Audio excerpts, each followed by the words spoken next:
Hello students, welcome back to our YouTube channel. So, in this video हम continue करने वाले हैं हमारे स्टॉक मार्केट के जो कोर्स हमने स्टार्ट किया था उसको। ये पार्ट 2 है। फर्स्ट पार्ट में मैं आपको स्टॉक मार्केट के बेसिक्स क्लियर कर चुकी हूँ कि स्टॉक मार्केट क्या होता है, इंट्राडे ट्रेडिंग क्या होता है, स्विंग ट्रेडिंग क्या होता है। अगर आपने वो वीडियो नहीं देखी है तो आप पहले जाके उस वीडियो को देखिए, then come back to this video so that आपके लिए सारी चीजें बहुत इजी हो जाए। अब हम बढ़ते हैं नेक्स्ट पार्ट की तरफ, जो कि होंगे factors for trading, that is technical analysis, psychology and risk management. ये तीन बहुत ज्यादा मोस्ट इंपॉर्टेंट फैक्टर है आपको एक प्रॉफिटेबल ट्रेडर बनाने के लिए। ट्रेडर कोई भी बन जाता है, बट प्रॉफिटेबल ट्रेडर वही बनता है जो इन तीन चीजों पे फोकस करता है। और अगर हम इन तीनों चीजों को अच्छे से सीख जाते हैं तो हमारे लिए ट्रेडिंग करना बहुत ज्यादा इजी हो जाता है। तो सबसे पहला फैक्टर आता है technical analysis. Technical analysis means stocks को टेक्निकली एनालाइज करना, रेजिस्टेंस, सपोर्ट, पैटर्न्स, ये सब ड्रॉ करना, और उसके बाद किसी स्टॉक का प्राइस प्रिडिक्ट करना कि वो स्टॉक कितना अपसाइड जा सकता है, कितना डाउनसाइड। ये है टेक्निकल एनालिसिस। उसके बाद आती है साइकोलॉजी। साइकोलॉजी यानी कि आपकी सोच कि उस पर्टिकुलर लेवल पे, कोई भी एक पर्टिकुलर लेवल है मार्केट का, उस लेवल पे मार्केट कैसे रिएक्ट कर सकता है, ये साइकोलॉजी है। ये बहुत ज्यादा इंपॉर्टेंट है। ये पार्ट आपका एक्सपीरियंस के साथ साथ ग्रो होता है। जैसे जैसे आप ट्रेडिंग करते हैं वैसे वैसे आपकी साइकोलॉजी स्ट्रांग हो जाती है। And I will also make sure कि मैं आपकी साइकोलॉजी इंक्रीज करने में, इंप्रूव करने में आपकी हेल्प करूं। और आखिरी में आता है रिस्क मैनेजमेंट। रिस्क मैनेजमेंट यानी कि कौन से स्टॉक में कितना रिस्क लेना चाहिए, आपकी क्वांटिटी कितनी होनी चाहिए, आपका दिन का स्टॉप लॉस कितना होना चाहिए, आपकी पोजीशंस क्या क्या होनी चाहिए, किस पोजीशन पे आपको लेना चाहिए ट्रेड और किस पोजीशन पे नहीं लेना चाहिए, कितना आपका कैपिटल आपको ऐड करना चाहिए ट्रेडिंग करने के लिए। ये सब हम किस में सीखेंगे, ये सब हम रिस्क मैनेजमेंट में सीखेंगे। ये तीनों आपके फैक्टर्स हो गए जो बहुत ज्यादा इंपॉर्टेंट है। अगर हम इन तीनों की बात करें on the basis of percentage, तो हमारे टेक्निकल एनालिसिस 20% हमारे लिए बहुत ज्यादा इंपॉर्टेंट है। उसके बाद साइकोलॉजी की बात करें, इट गोस विद 60%। साइकोलॉजी आपका बहुत इंपॉर्टेंट फैक्टर है ट्रेडिंग के लिए। अगर आपकी साइकोलॉजी स्ट्रांग है तो आप ट्रेडिंग बहुत इजीली कर सकते हैं। And third one is risk management. Risk management भी 20% आपका इंपॉर्टेंट है। Majority goes to psychology. Psychology और रिस्क मैनेजमेंट कहीं ना कहीं एक ही पार्ट में आता है। So that is about 80% of your trading. अगर आपने साइकोलॉजी और रिस्क मैनेजमेंट अच्छे से कर ली, देन इट मींस आपकी 80% ऑफ ट्रेडिंग कवर हो जाएगी। बट टेक्निकल एनालिसिस भी जरूरी है, क्योंकि आपको एंट्री, एग्जिट, स्टॉप लॉस और सारे के सारे टारगेट्स वगैरह किससे समझ में आएंगे, आपको टेक्निकली एनालाइज करके ही पता लगेगा कि कौन सा स्टॉक किस पॉइंट पे ऊपर जा सकता है, किस पॉइंट पे उसमें आपको बाय करने में लॉस हो सकता है। ये सब आपको टेक्निकल एनालिसिस से ही समझ में आएगा। बट मेजॉरिटी हमारा हमेशा रिस्क मैनेजमेंट और साइकोलॉजी पे होना चाहिए। तो पहले हम टेक्निकल एनालिसिस से स्टार्ट करेंगे, देन धीरे धीरे फिर हम साइकोलॉजी के बारे में बात करेंगे एंड फिर रिस्क मैनेजमेंट। तो अब स्टार्ट करते हैं टेक्निकल एनालिसिस में क्या होता है और अ chart. So give me a second, I'll just open the chart. So ये हमारा चार्ट है। अब आप इस चार्ट में देख सकते हो कि बहुत सारी कैंडल्स हमें देखने को मिल रही है। आपको ये चार्ट दिख रहा है, इसमें बहुत सारी ग्रीन कैंडल्स भी हैं और रेड कैंडल्स भी हैं। यहाँ पे क्या होता है, सबसे पहले हम इसको जूम करके देखते हैं, ठीक है। और सबसे पहले हम क्या करेंगे, कैंडल्स को डिकोड करेंगे कि रेड कैंडल्स हमें क्या बताना चाहती है, ग्रीन कैंडल हमें क्या बताना चाहती है। उसके बाद जब हम एक कैंडल को डिकोड कर लेंगे, उसके बाद हम एक ग्रुप ऑफ कैंडल्स को डिकोड करेंगे, मतलब कि ग्रुप से क्या फॉर्म होता है वो फाइंड करेंगे। उसके बाद हम ये फाइंड करेंगे कि ग्रुप ऑफ कैंडल से क्या क्या पैटर्न्स बनते हैं और उन पैटर्न्स पे आप कैसे कैसे ट्रेड कर सकते हो। तो चलो हम स्टार्ट करते हैं फर्स्ट ऑफ ऑल एक छोटी सी कैंडल की टेक्निकल एनालिसिस से, ठीक है। और उस कैंडल के थ्रू हमें ये पता लग जाएगा कि ग्रीन कैंडल का क्या रोल होता है और रेड कैंडल कैसे वर्क करता है। ठीक है, हमें ओपनिंग पता लग जाएगी कैंडल्स की कहाँ से होती है, रेड कैंडल की ओपनिंग कहाँ से होती है, ग्रीन की कहाँ से होती है, और क्लोजिंग भी दोनों कैंडल्स की पता लग जाएगी। और जो आपको लाइन दिखाई दे रही है मोस्टली सारी कैंडल्स में, हम इसको क्या कहते हैं और इसका क्या रोल होता है। सो मैंने एक ब्लैंक शीट खोल लिया आप सबके लिए, and now I am going to draw two candles for you.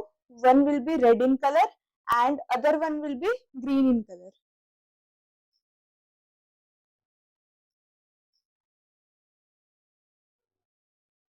So as you can see, मैंने एक कैंडल को ग्रीन कलर दिया है और दूसरी कैंडल को रेड कलर दिया है।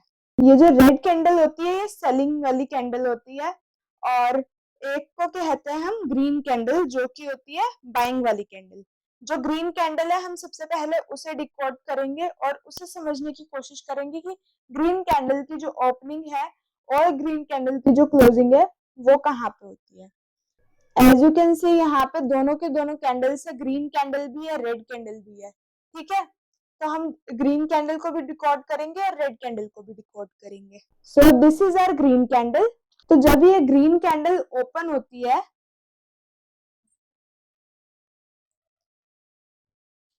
जब ये ग्रीन कैंडल ओपन होती है, ये ओपन होती है नीचे के लेवल पे, यानी कि यहाँ पे, तो हम इसे बोलेंगे ओपन एट दिस प्राइस, यानी कि कैंडल की जो ओपनिंग हुई है वो इस पॉइंट पे हुई है, तो इसे बोलेंगे हम ओपनिंग पॉइंट। ठीक है, और जो ग्रीन कैंडल की क्लोजिंग होती है वो हमेशा ऊपर होती है। एज यू कैन सी इस टॉप पॉइंट को हम बोलेंगे closing point, close at this point. ठीक है, ये सारी बातें आप नोट कर सकते हैं क्योंकि इंपॉर्टेंट है। धीरे धीरे जब आप चीजें सीख जाएंगे तो आपको शायद इन चीजों की जरूरत ना पड़े, जो कि हमें मोस्टली हर कैंडल में दिखाई देता है। ये ऊपर की साइड भी होता है, नीचे की साइड भी होता है। सो ये जो लाइन होती है हम इस लाइन को बोलते हैं विक, WICK। ठीक है, लेट मी राइट, इसको हम कहेंगे विक या फिर हम इसको शेडो भी कह सकते हैं। ये मोस्टली सारी कैंडल्स में हमें देखने को मिलती है। ठीक है, विक यानी क्या, प्राइस ओपनिंग पॉइंट से नीचे भी गया और क्लोजिंग पॉइंट से ऊपर भी गया, इसे हम बोलेंगे विक। और इसके बाद हम जाते हैं रेड कैंडल पे, जो कि इसके बिल्कुल अपोजिट है। अगर हम इस रेड कैंडल को देखें तो रेड कैंडल की जो ओपनिंग होती है वो हमेशा ऊपर की साइड होती है। As you can see open at this point, and closing होती है नीचे की साइड होती है, so close at this point.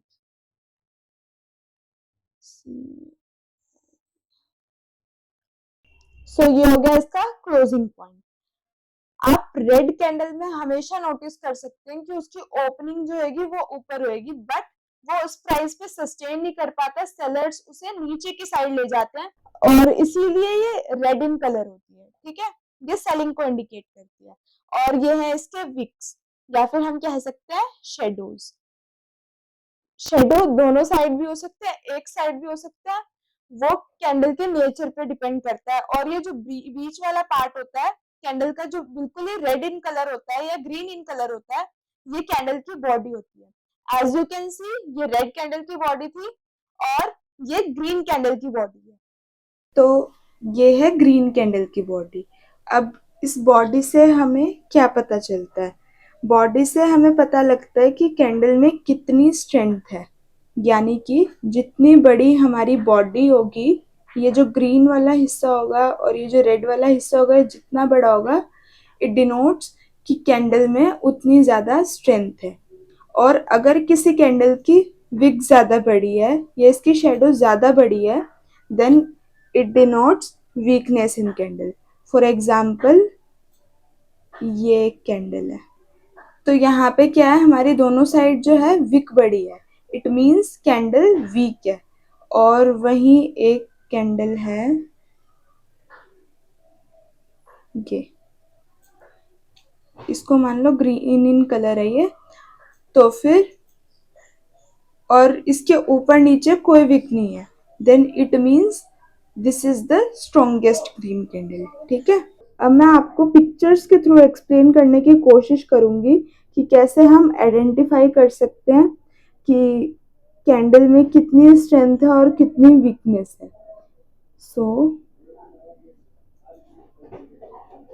As you can see here बहुत सारी ग्रीन कैंडल्स हैं, बहुत सारी रेड कैंडल्स हैं और 3 यहाँ पे न्यूट्रल कैंडल्स हैं। तो हम इन तीनों के बारे में मतलब इन सारी कैंडल्स के बारे में बात करते हैं। First one is most bullish. सबसे ज़्यादा बुलिश कैंडल कौन सी है? सबसे पहले तो बुलिश क्यों?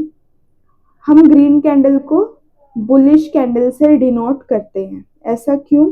क्योंकि बायर्स को बुल्स कहा जाता है, क्योंकि बुल्स के सींग होते हैं। वो क्या करते हैं, अपने सींगों से नीचे से किसी भी चीज को खींच के या धकेल के ऊपर की साइड लेके जाते हैं, ऐसे लेके जाते हैं।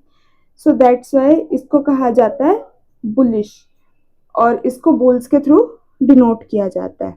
सो here we have the first bullish candle, this one. इस कैंडल में आप देख सकते हैं कि इसके दोनों साइड विक्स नहीं है, बस बॉडी है और बहुत बड़ी ग्रीन बॉडी है। इट मीन्स ये बहुत ज़्यादा स्ट्रेंथ को डिनोट करती है। इसके बाद आती है सेकंड मोस्ट बुलिश कैंडल। इस कैंडल को हम पिन बार कैंडल भी कह सकते हैं। क्यों? क्योंकि एज यू कैन सी यहाँ पे हमें एक छोटी सी बॉडी देखने को मिलती है। सबसे पहले तो क्या कि ना कैंडल ओपन यहाँ पे होती है, एट दिस पॉइंट ओपन होती है। उसके बाद आप देख सकते हैं कितनी बड़ी विक बनी है, कितनी बड़ी शेडो है इस कैंडल की, विच डिनोट्स कि सेलर्स बहुत ज्यादा थे मार्केट में, जो कि प्राइस को बहुत नीचे लेके गए। बट बुल्स बहुत ज्यादा एग्रेसिव थे, जो कि दोबारा स्टॉक को ऊपर लेके आए और हमें ग्रीन कैंडल देखने को मिली, जो इसका ओपनिंग पॉइंट है उससे ऊपर हमें क्लोजिंग देखने को मिली। So this is the second most bullish candle and it's denotes strong rejection. यहाँ पे हमें सेलर्स की रिजेक्शन को देखने को मिला, क्योंकि कैंडल बहुत ज्यादा नीचे गई बट उसके बाद हमें एक क्लोजिंग देखने को मिली, वो थी ऊपर। सो उसके बाद आती है नॉर्मल बुलिश। थर्ड कैंडल है हमारी normal bullish.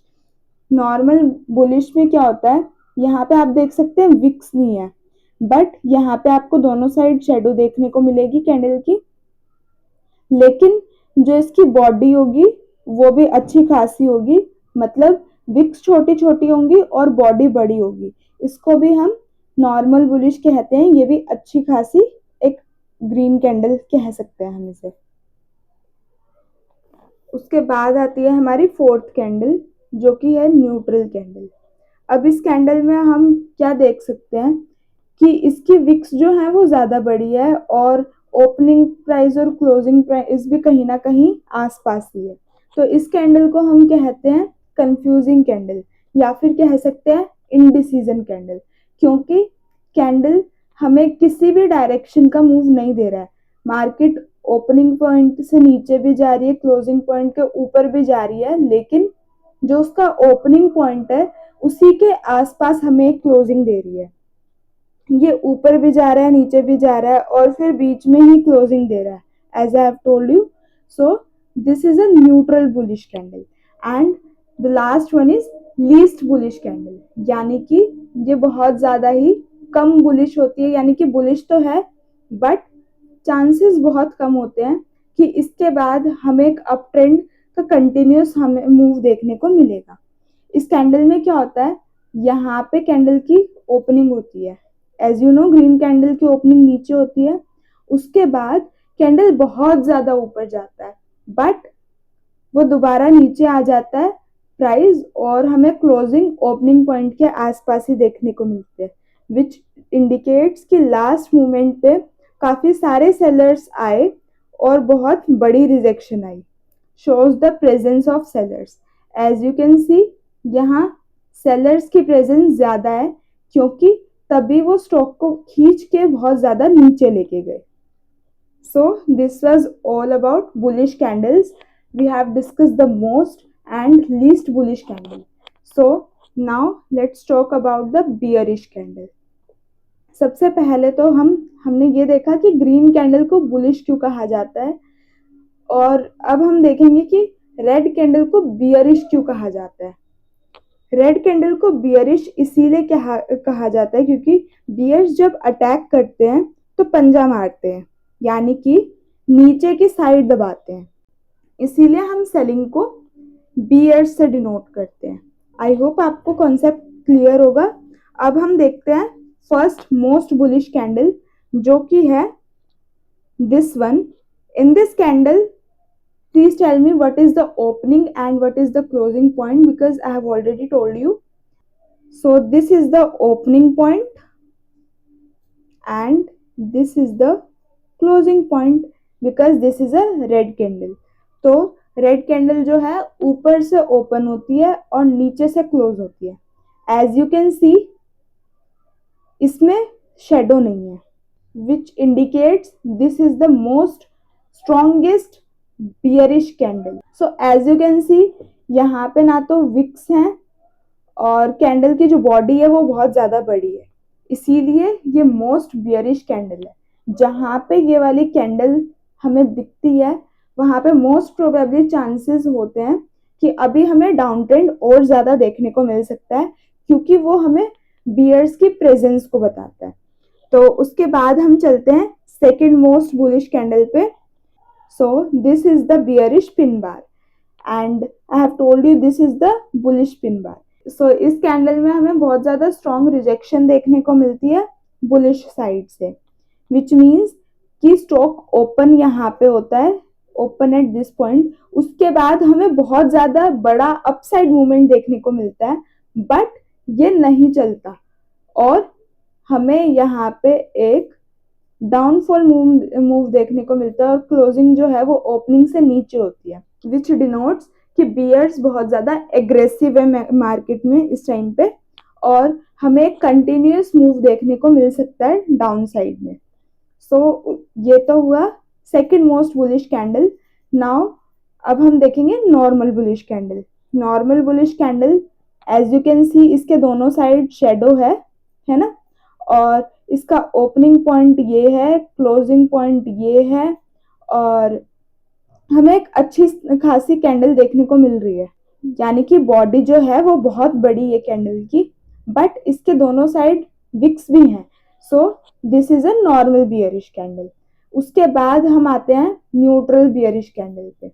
As you can see this is the neutral bearish candle number 9 and here you can see कि दोनों साइड की जो विक्स हैं वो बहुत बड़ी बड़ी हैं, लेकिन ओपनिंग पॉइंट और क्लोजिंग पॉइंट बिल्कुल आसपास है।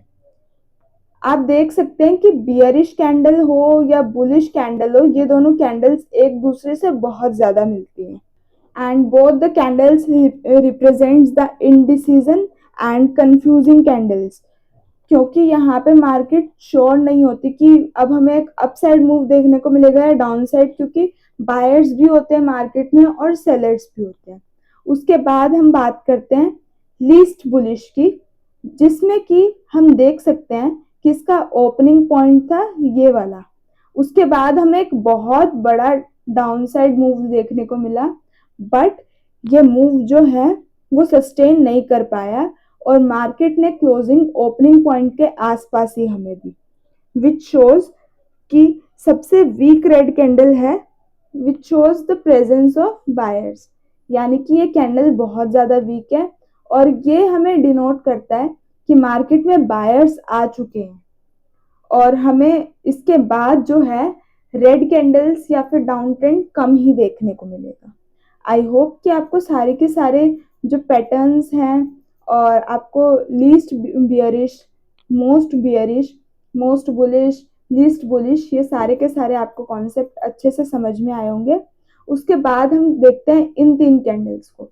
ये 3 कैंडल हैं दोजीज, और ये सारी की सारी कैंडल हमें इनडिसीजन दिखाती हैं, ये चाहे ग्रीन कलर में हो या चाहे रेड कलर में हो, बट ये जहाँ पे होती हैं ये कैंडल्स, वहाँ पे हमें ये पता लगता है कि इनडिसीजन है मार्केट में, मार्केट अभी हमें कोई किसी साइड की मूवमेंट हमें नहीं दिखा रहा है। मोस्टली या तो जब अप ट्रेंड होता है तो हमें बीच में छोटी छोटी डोजीज देखने को मिलती हैं बहुत सारी, या फिर जब मार्केट इनडिसीजन में होती है यानी कि रेंज के बीच में मूव कर रही होती है, तब हमें ऐसी कैंडल्स ज्यादा देखने को मिलती हैं ना, जिनका ओपनिंग और क्लोजिंग पॉइंट या तो सेम होता है या उनमें थोड़ा सा डिफरेंस होता है।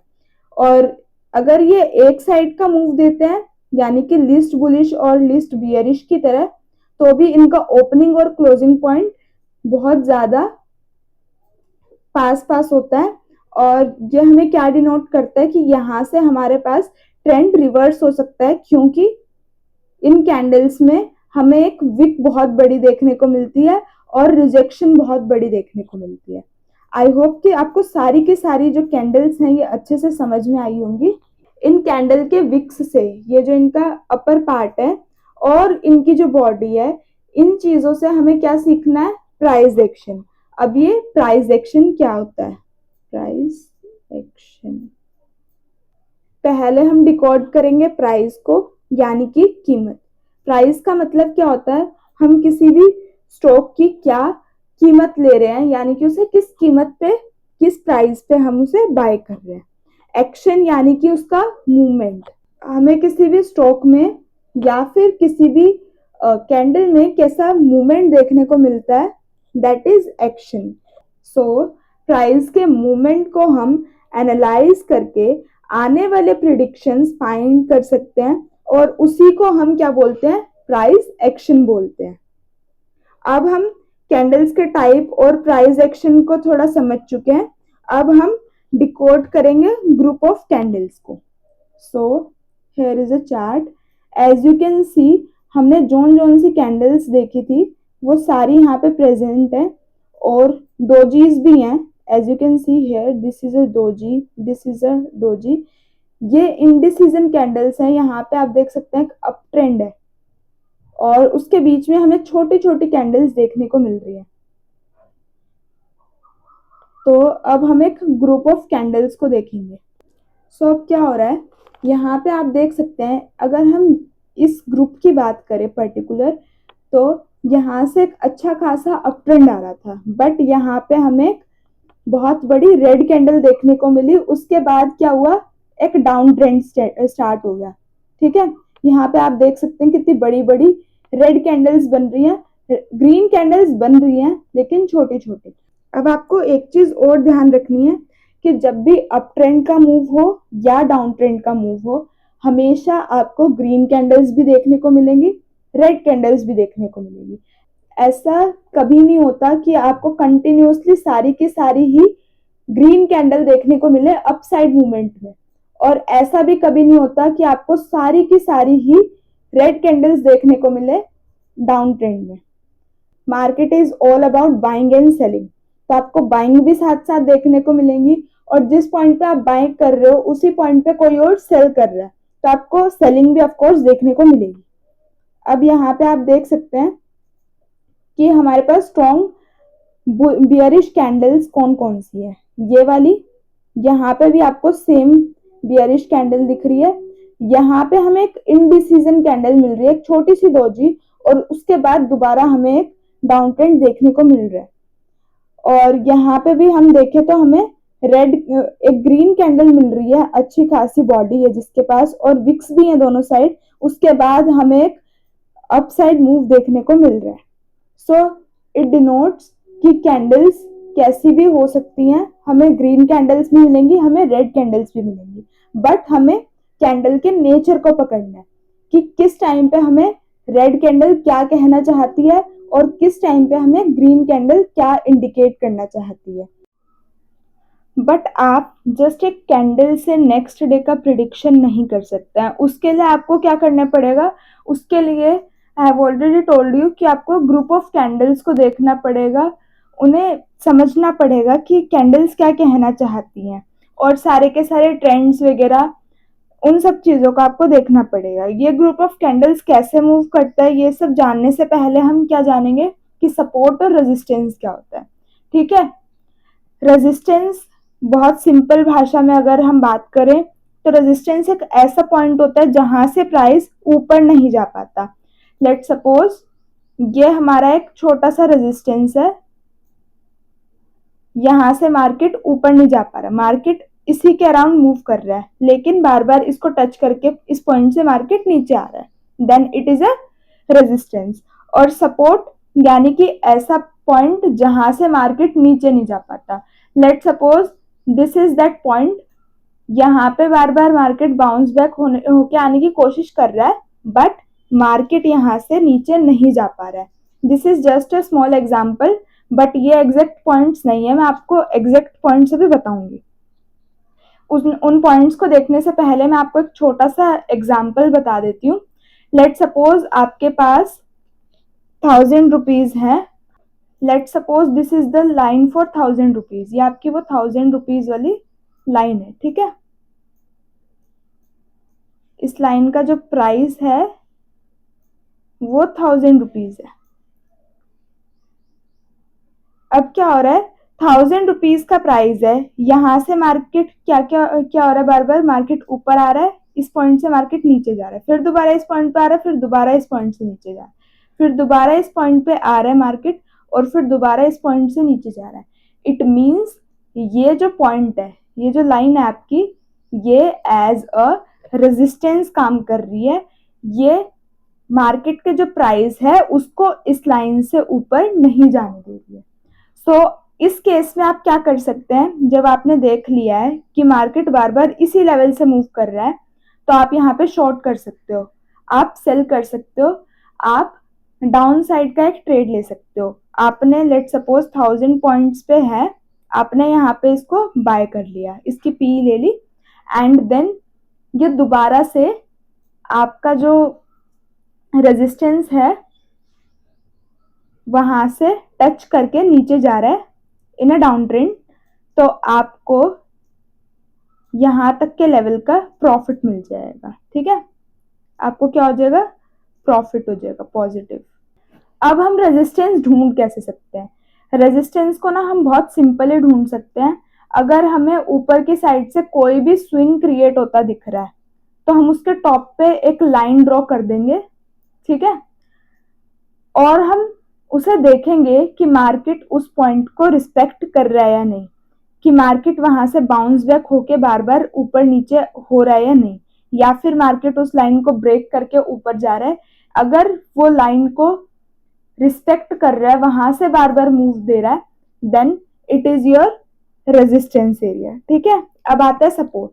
सपोर्ट यानी कि ये वाली लाइन को हम कह सकते हैं सपोर्ट है। क्यों, मार्केट क्या कर रहा है, ऊपर से आ रहा है, बार बार इस पॉइंट पे सपोर्ट लेके, ये जो आपका पॉइंट है यहाँ पे सपोर्ट लेके यहां से बाउंस बैक होके ऊपर जा रहा है। सो this is your support zone. Support में बिल्कुल रेजिस्टेंस के अपोजिट होता है, आपको एक डाउन साइड में स्विंग देखने को मिलता है, और जो ये वाला लेवल होता है मार्केट इसको रिस्पेक्ट कर रहा होता है, मार्केट बार बार यहां से बाउंस बैक होके आ रहा होता है, ठीक है। सो दिस इज हाउ आप रेजिस्टेंस को यूज करके और सपोर्ट को यूज करके एक प्रोजेक्शन प्लान कर सकते हो, और उसके बेसिस पे आप ट्रेड लेके प्रॉफिट कर सकते हो। क्या ये बस सपोर्ट और रेजिस्टेंस है? नहीं, इसका आंसर नो है। इसमें आपको बहुत सारे पैटर्न सीखने पड़ेंगे और बहुत सारी और भी चीजें बनानी पड़ेंगी, जो कि हम धीरे धीरे सीखेंगे। अब हम लेवल्स मार्क करना सीखेंगे सपोर्ट एंड रेजिस्टेंस के। बाकी अगर आपको बहुत बिगनिंग से सीखना है तो मैंने सपोर्ट और रेजिस्टेंस के लिए आपके लिए एक अलग से वीडियो बना रखी है, आपको आई बटन पे क्लिक करने पे उसका लिंक मिल जाएगा। बाकी हम इस वीडियो में भी बनाना सीखेंगे अच्छे से, ठीक है। सो फर्स्ट ऑफ ऑल मैं आपके लिए एक रेजिस्टेंस जोन ढूंढ लेती हूँ। As you can see here, at this point क्या हो रहा है, मार्केट बार बार इस लेवल से हमें नीचे आता दिखाई दे रहा है ना। मार्केट इस लाइन को बहुत ज्यादा फॉलो कर रहा है, यहाँ पे आया, यहाँ से नीचे आया, फिर दोबारा ऊपर गया, इसी लेवल के आसपास से मार्केट दोबारा नीचे आया, फिर दोबारा मार्केट इसी पॉइंट को टच करके नीचे आया। सो हम ये समझ सकते हैं कि रेजिस्टेंस जोन को मार्केट कितना ज्यादा फॉलो अप कर रहा है, ठीक है ना। अब यहाँ पे हम देख सकते हैं दोबारा से मार्केट इस पॉइंट पे आया, यहीं से नीचे आ गया। सो इस लाइन को हम क्या कह सकते हैं कि ये हमारी रेजिस्टेंस की लाइन है, ठीक है। ये हमारा रेजिस्टेंस का एरिया है। यहाँ पे क्या होगा, मार्केट बार बार आएगा और बार बार ऊपर जाने की कोशिश करेगा, बट ये लाइन इतनी स्ट्रांग थी कि मार्केट बहुत टाइम तक इस लाइन को ब्रेक नहीं कर पाया। लेट्स सी, यहाँ पे हम देख सकते हैं कि इस पॉइंट पे मार्केट ने इस लाइन को ब्रेक कर दिया, लेकिन उससे पहले हमें एक बहुत ही पावरफुल रेजिस्टेंस एरिया हमें यहाँ देखने को मिल रहा था। As you can see, market resistance के लेवल्स को कितने एक्यूरेटली फॉलो कर रहा था, यानी कि वहीं से सेम लेवल से बार बार हमें बाउंस बैक देखने को मिल रहा था। एज यू कैन सी, यहाँ पे हमें देखने को मिला, उसके बाद गैप अप ओपनिंग होने के बाद दोबारा हमें यहाँ पे एक बाउंस बैक देखने को मिला। यहीं से बार बार मार्केट हमें एक डाउन ट्रेंड का मूव हमें दे रहा था। अब हम बात करेंगे सपोर्ट की। सपोर्ट ड्रॉ करना सीखते हैं। तो अब अगर हम बात करें सपोर्ट लेवल की, तो as you can see market बार बार इस लेवल को ब्रेक करने की यहाँ पे कहीं ना कहीं कोशिश कर रहा है, बट बार बार यहाँ से हमें एक बाउंस बैक देखने को मिला है। तो हम इस लेवल को कह सकते हैं कि ये लेवल जो है सपोर्ट का लेवल है। यहाँ पे जब आएगा, हम इसे काफी टाइम से ऑब्जर्व देख सकते हैं कि यहाँ पे भी बार बार मार्केट यहाँ पे आया, थोड़ा सा नीचे गया, लेकिन यहीं से बाउंस बैक हुआ, फिर दोबारा इसी पॉइंट पे आया और यहीं कहीं से हमें दोबारा एक अपसाइड मूव देखने को मिला। हम इन केसेस में क्या कर सकते हैं, हम नीचे वाले पॉइंट पे, यानी कि जब ये सपोर्ट लेवल के आसपास आता है तब हम इसे बाय कर सकते हैं, तब हम इसमें एक लॉन्ग की पोजीशन ले सकते हैं। मैं आपको लॉन्ग की पोजीशन एक बार लेके दिखाती हूँ, सो दैट आपको पॉइंट्स का अच्छे से अंदाजा लग जाएगा कि यहाँ पे हमें कितने पॉइंट्स का मूव देखने को मिला। सो अगर हम इस लेवल की बात करें तो सबसे पहले हम रेजिस्टेंस के एक बार पॉइंट्स देख लेते हैं। रेजिस्टेंस के पॉइंट लेवल्स में हम क्या करेंगे, हम शॉर्ट करेंगे, क्योंकि मार्केट ऊपर से नीचे आ रहा है। हम इस लेवल पे बाय नहीं करेंगे, हम उस लेवल पे क्या करेंगे, शॉर्ट करेंगे।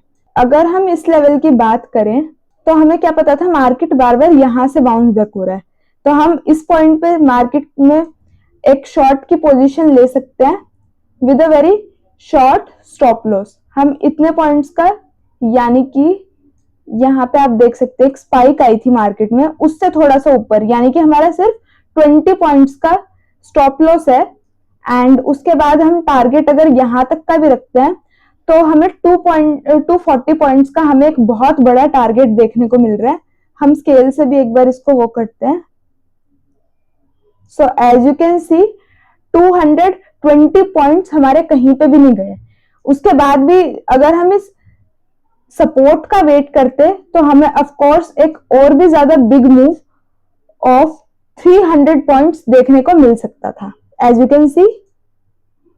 So this is how trading works. आपको सारे के सारे लेवल्स अच्छे से पता होना बहुत जरूरी है। आपको सपोर्ट रेजिस्टेंस ड्रॉ करना आना चाहिए।